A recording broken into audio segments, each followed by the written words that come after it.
Contoh, banyak orang yang sholat itu hanya menggugurkan kewajiban, tidak tahu apa yang dilakukan, apalagi sampai dengan tidak tahu apa yang diucapkan, ya kan?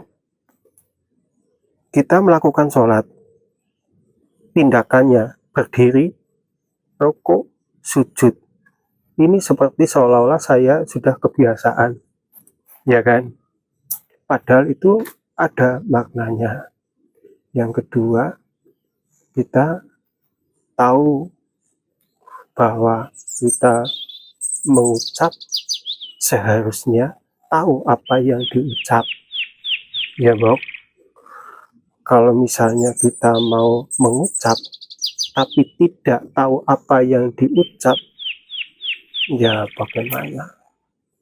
Ya, kalau memang kita tahu yang sebenarnya, paling tidak yang diucap itu tahu, misalnya Allah Akbar, berarti Allah itu Maha Besar, gitu ya. Nah, kapan kita tahu, kapan kita mau menyadari, kapan kita mau luluh hati setelah tahu bahwa Allah itu Maha Besar. Ya di situ mungkin banyak orang yang kadang satu kalimat saja Allahu Akbar itu sah, ya. Belum kalau kita sudah sampai ke bacaan yang lain, misalnya kita mau mengawali kewajiban yang kedua setelah takbir, misalnya kita membaca Fatihah yang wajib, ya, baca Fatihah, taruhlah kita mengawali dengan bacaan basmalah, Bismillahirrahmanirrahim, berarti kan satu kan menyebut nama Allah, ya kan, yang Maha Pengasih dan Maha Penyayang. Tentunya kalau semua orang, bahkan semua makhluk hidup itu dikasih oleh Allah, tapi tidak semua bahwa makhluk hidup adalah dikasih, disayangi, yaitu Rahman dan Rahim, kan yang dikasih dan yang disayangi. Nah, makna-makna semacam itu yang mungkin kita semua belum tahu pasti apa ya, di saat sholat maupun dalam mengabdikan sehari-hari, ya. Nah, menurut saya sholat itu bukan suatu kewajiban, tapi suatu kebutuhan. Ya, kalau kita sudah capek kerja, taruhlah dari subuh sampai dengan duhur, kan keadaan capek, ya. Kalau kadang saya ngomong sama teman-teman juga sama. Kalau kita bekerja selama 5 menit mungkin bagus kerjanya, 10 menit bagus kerjanya. Tapi kalau kita sudah bekerja 1 jam, 1 jam berikutnya kurang bagus, ya kan. 2 jam berikutnya kurang bagus. Nah, saya berterima kasih kepada Allah. Allah itu sudah membagi waktu dari subuh, setelah tidur lama, istirahat lama, kemudian dibangunkan, kemudian setelah dibangunkan untuk bekerja lama, 7, 8, 9, 10, 11, 5 jam setengah istirahat. Setelah istirahat, ya relax.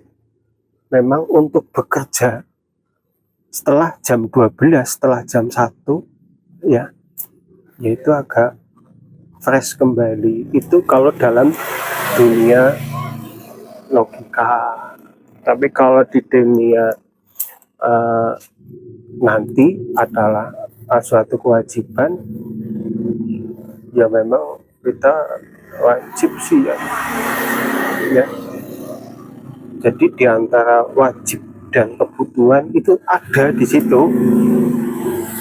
Secara badan saling berkaitan antara wajib dan kebutuhan. Iya kan? Iya. Secara badan ya memang untuk istirahat ya kan? Iya. Nggak usah sekarang, nggak usah istirahat, bangun tidur ya Pak, angin dulu kan fisik lemah ya kan. Bangun tidur mau lemah ya kan, kita olahraga, kita memfreshkan pikiran dulu, memfreshkan fisik dulu, butuh sholat wisma dan fresh ya, terus jalan, nah terus bekerja. Itu aja tidur, apalagi kita kerja. Itu kadang-kadang butuh istirahat awak. Nah dan di situ anak ya saya beberapa orang lah ingin mengetahui aktivitas yang dilakukan oleh Nabi kita Muhammad SAW.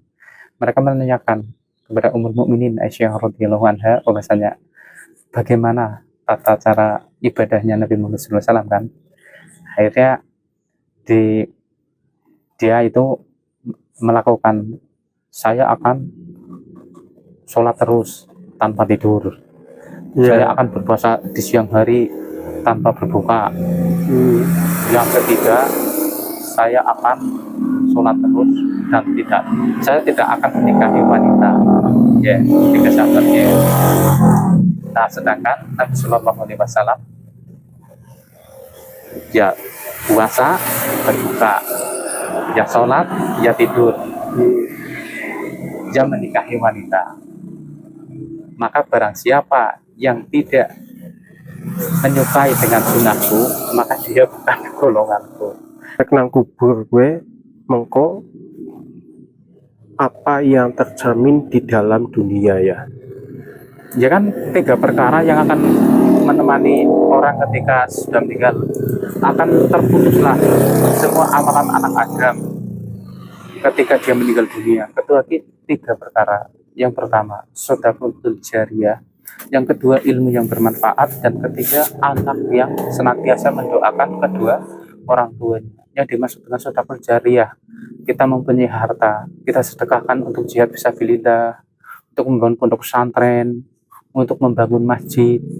Ketika misalnya untuk membantu orang, misalnya ada orang jalan capek kemudian dibantu, itu amal jariah apa bukan? Itu sifatnya sedekah.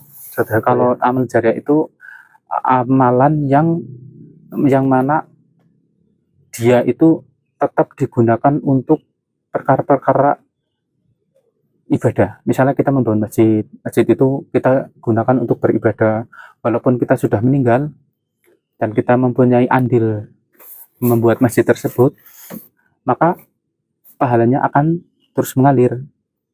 Ilmu yang bermanfaat.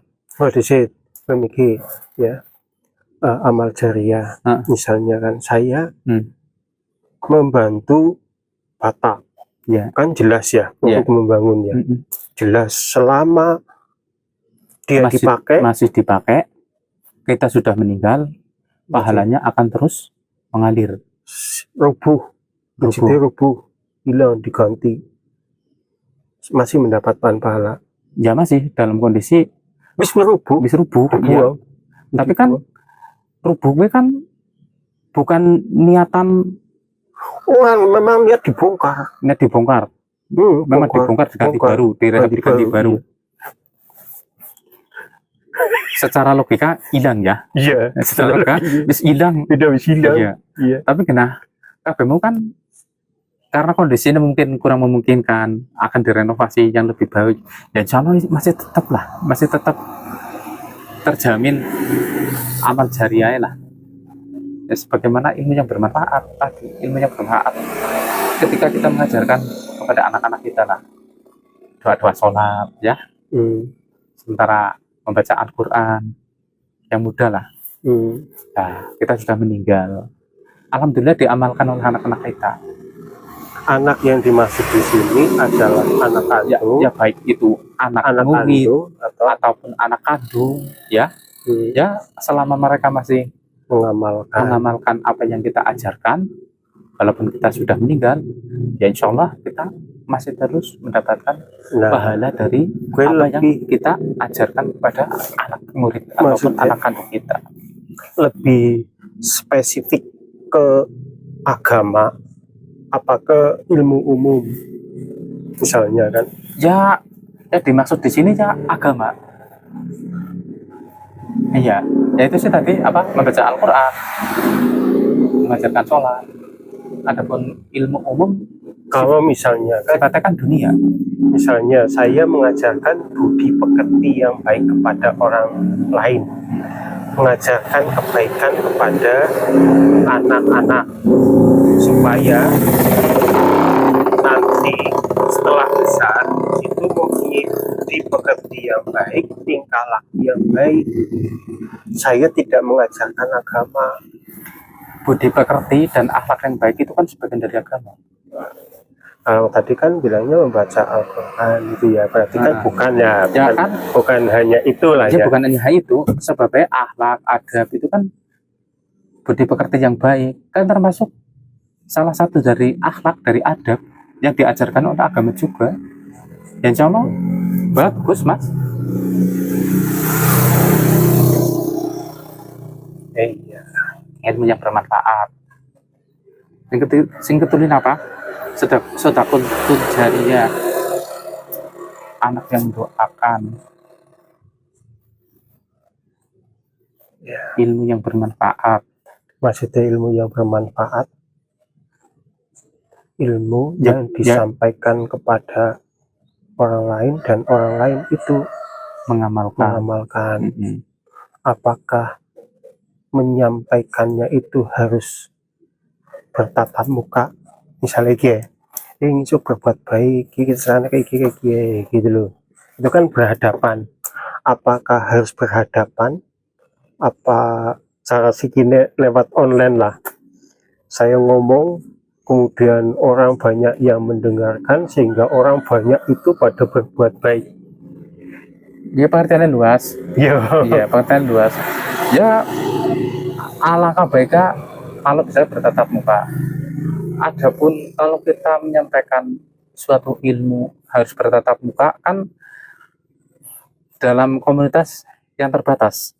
Tapi kalau kayak sekarang ada media sosial, kita bisa melakukannya melalui siaran langsung apa-apa ya, bisa didengar yang di gunung ataupun di pinggir samudra. Yaitu manfaatnya luas, tidak harus kita bertatap muka. Ya.